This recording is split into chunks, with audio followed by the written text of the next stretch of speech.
अस्सलाम वालेकुम। उमर शहजाद है। काफ़ी दोस्तों ने मुझसे सवाल किया कि यार सोप फूड आप कैसे देते हैं, मतलब सर्दियों में गर्मियों में क्या रूटीन है आपकी। तो मैं उनसे यही कहूँगा कि मेरी सोप फूड की सारा साल एक ही रूटीन है। मैं सारा साल अपने बर्ड को सोप फूड देता हूँ। हाँ, अलबत्ता ये है कि सर्दियों का सोप फूड थोड़ा सा डिफरेंट होता है और गर्मियों का सोप फूड थोड़ा डिफरेंट होता है।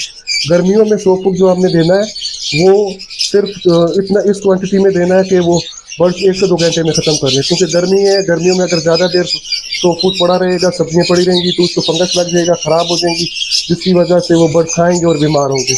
आप इतनी क्वांटिटी रखें। मतलब मैं तो अपने बर्ड्स को तकरीबन 1 टीस्पून जो है, ये 1 टीस्पून उसको अपने बर्ड्स को फी पेयर को उसको देता हूँ। इससे ज़्यादा नहीं देना।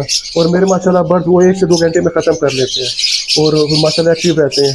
इससे ज़्यादा ना दें, क्योंकि गर्मियों के अंदर ये सोप फूड ज़्यादा देने से बर्ड बीमार होते हैं। इनको सोकड़े की बीमारी और मुख्य बीमारियों के लगने का डर भी रहता है। सोप फूड फ़ायदेमंद भी है और नुकसानदेह भी है।